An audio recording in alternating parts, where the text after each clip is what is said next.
One Love and Wellness family. Love plus art equals wellness. I'm Precious Mother Love. Welcome to Heart Happy Hour. Woo, woo, woo, woo, woo. Season 3, Episode 1. And you smell with the hell. This is a song that's by me called Love Me Some You. And Love Me Some You. This is what this Heart Happy Hour is about. We are loving up on ourselves. Self-love, right? Love me some you. Some you. So this is October 2021. This marks the month of Halloween, which happens at the last of the month, but it's also Mental Health Month. I'm going to turn this down just a smidgen more if possible. There we go. Maybe that'll help. So today, Happy Heart Hour is going to focus on the mental part of your holistic health. So there are lots of things that I've been exposed to that are considered supersensitive, supernatural, super meaning above and beyond what's considered in the range of normal.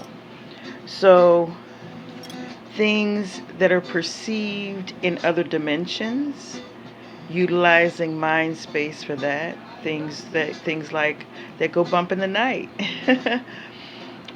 Things like taking on another avatar. Avatars is what you would say that you would be doing for Halloween. You're in costume. You're in that role. You become that energy, whatever that is that you have become. My first costume for me was a gypsy, and I won the costume contest with that. I remember being in my mom's clothes and my mom's jewelry. She made me up. We went out to this church basement activity. And that's another thing. Halloween isn't something that's necessarily an event for a church, but churches do things towards that energy. That the day following is called All Souls Day. So it's as though they expect more souls to be running rampant at that time, not associated with a body, not associated within a person's being.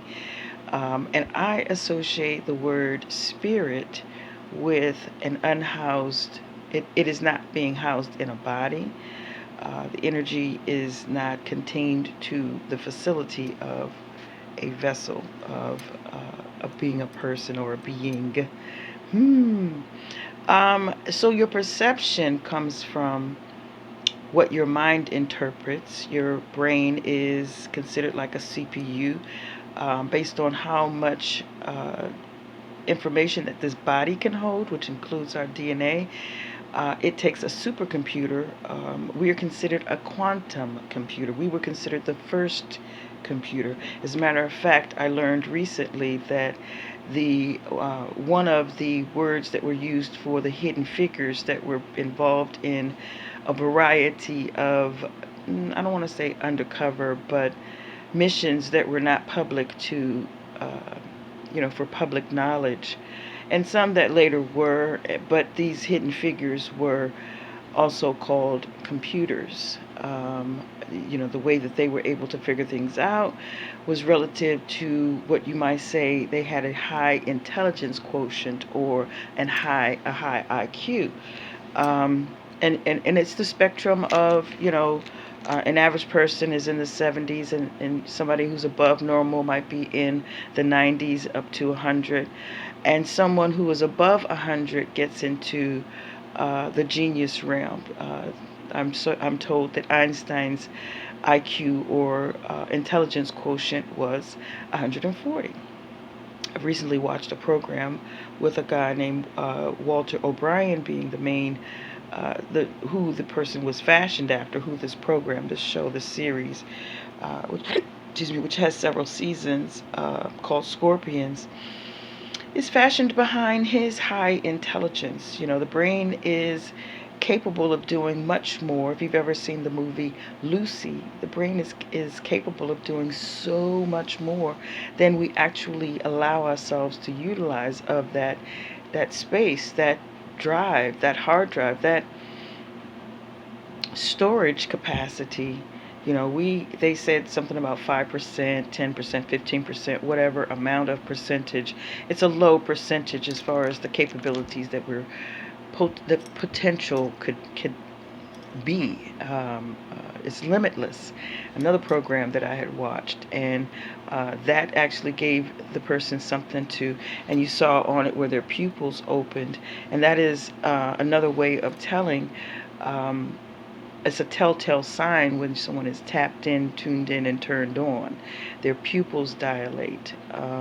They're able, I believe it goes beyond the normal sight. It goes beyond the physical vision. It goes into vision that includes capabilities of being a supersensitive, almost like an X-ray vision, a vision that allows you to incorporate the multiple dimensions of what our current existence or reality spans, scopes, or stays in the range of. So as our brain is a computer, or is the vehicle for which things are processed through. It is our CPU. It processes the information that all of our other senses bring in, interpret, and it conveys a concept to us on what would be our screen or through our visual eyes. And so in that case, the information, the way we interpret it, is based on what we put in our program, how well we learn certain things, or how well we adapt and apply the things that we learn. Apparently, our memory, our Akashic memories, which are all of our memories, we have a lifespan of memories within our, let's just say, muscles, within what was that part of the brain called? The limbic part of the brain. It remembers all of our memories, whether we consciously recall them or not. And so I spoke to it in relation to the Akashic records, because that is the, let's just say, how we have cloud storage, or use cloud for type things for larger documents, larger data storage. So that is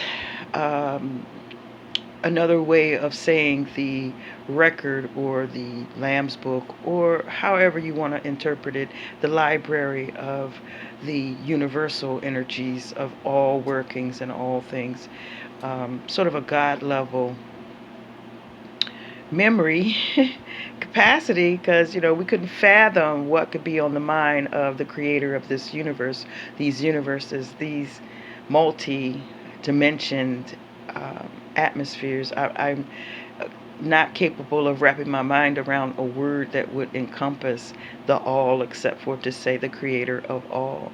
So in the case that we are capable of tuning into what could be multiple levels and multiple dimensions, much more than we are doing on a regular basis. Someone who is super sensitive, and I want to even say that those, I have learned from those that have autism in such a way that they have a different way of interpreting music, sounds. They have a whole different way of utilizing their senses and coming to a conclusion of what is being interpreted. Just like foreign languages are interpreted, certain things are universal, like the sounds of things, but those sounds in an autistic person could possibly come up as a synesthetic, or their senses hear in colors, associates with their eye in such a way that it produces a haze or a glow, or some sort of filter that they're seeing through and seeing a different version of what we're able to see. Like, for instance, there are those who are so sensitive, they're able to see the ones and the O's. I myself can say that I believe I've had a glimpse of that. I've been tested by the state of Maryland as being 87% psychic.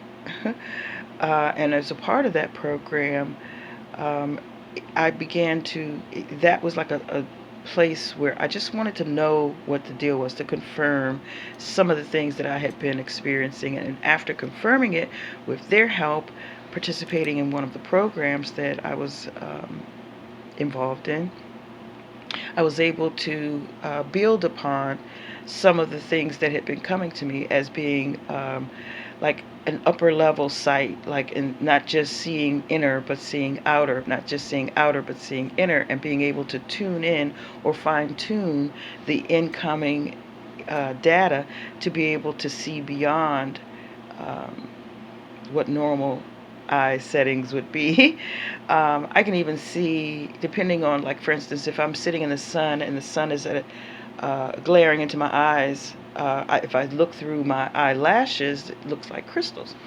And the crystals break down the color, and the colors burst into a radiant sunburst of all the colors of the rainbow.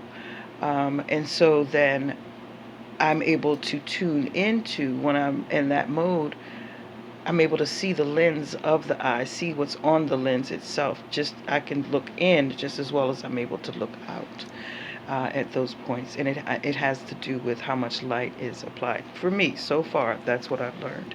But let's move on, because I do want to get back to the main reason I'm here to talk today. I want to gear up for an event that's coming up at the end of the month, 3 days. It's called well, I will be doing a event where I'm telling haunted stories and mystical truths. It's on the 29th, 30th, and the 31st of October. I believe the energy will be right for me to be able to unveil some things and go through some of my super sensitivities and give you some of the things that I have encountered. I don't consider them abnormal any longer. That is my norm. Everyday miracles happen. Every day mystical, mythical, metaphysical, quantum level things happen, and my discoveries are frequent and daily and continue to grow based on my plethora of experiences with the super sensitive areas that I've been able to tap into of my mind. It allows me to see things in a much different way. Like, for instance, I believe one of the things that opened my mind was that when I was a child, I was able to see there were some supernatural things going on in my house.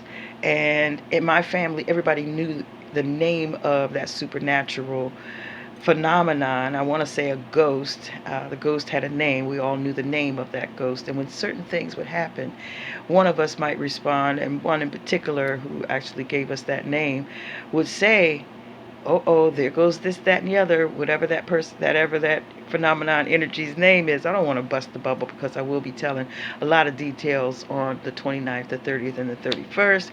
Things that happened to me from the age of 5 years old on to the now, the here, the daily, and it still happens so often. I'll tell you one quick story. I had a dream about a young lady. She was telling me some things in my dream, but I wasn't able to hear her very well.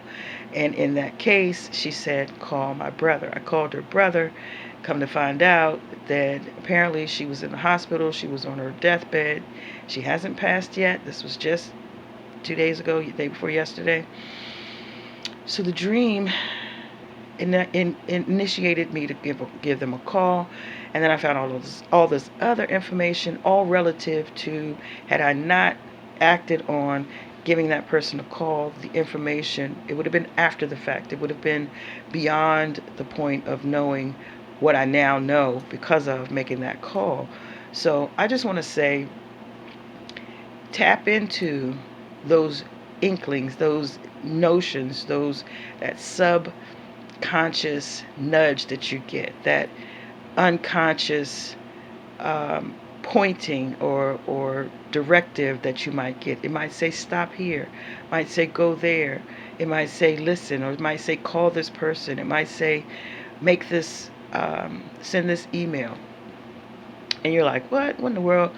And it'll turn out to be something that you needed to know, or something that you were supposed to be present for, or some specific person you were supposed to meet up to, or something that's about to happen that you'll be alerted for. There's numerous reasons as to why your signs and symbols come to you. It could be, you see a yield sign in your dream, and that's all you remember is when you get up and say, I don't know why I was dreaming about a yield sign. Those are the things, it's maybe telling you to yield, slow down. It may say, it may be telling you whatever it is, it's specific to you. It's not something that would be the same for me. If I were to see the yield sign in my dream, it gets kind of scientific at that point. What does it mean to you? Meaning you have to know yourself. So that's something else that I also talk about, is the science of self. So I don't want to drag this on. I believe this has been about 15 minutes. This is what I wanted to maintain, just a 15-minute marker.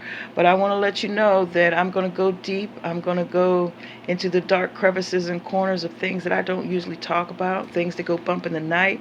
This is the month to do it. Happy Halloween if you don't see this before Halloween. But in the meantime, stick with me. I got some things to share with you, including sightings of those that are unidentified but flying in our atmosphere, including some things that will probably indicate to you that my super sensitivities aren't just limited to this dimension. I'm going to talk about walking through walls. I'm going to talk about dropping of veils, or unveiling, or seeing through the veil. I'm going to talk about so many haunted, horrible, creepy sort of things. It would be haunted and creepy to you had you not had so many of the experiences I have had in my life. So I'm going to share that with you on the 29th, the 30th, and the 31st. I will put the all of the links below. Hope you will join me. And it is not free. It just asks for a donation. Even if your donation is $5, $15, or $50, it still will be appreciated, because you're going to get some nuggets and some kernels to chomp on and chew on. One Love and Wellness. This is Precious Mother Love. This is being sponsored by Love+Art equals Wellness. And you have joined me for the first episode of the 3rd season of Heart Happy Hour. Hope your heart is better for something that I've said today. If not, stay tuned. I've got more. I will share. I will get to some nitty-gritties of some things. I have also been able to help people get back to their right mind who had bipolar and schizophrenic, and I have been firsthand observer of some many supernatural, mysterious, miraculous healings. So, One Love and Wellness. I'll talk to you soon. Stay tuned.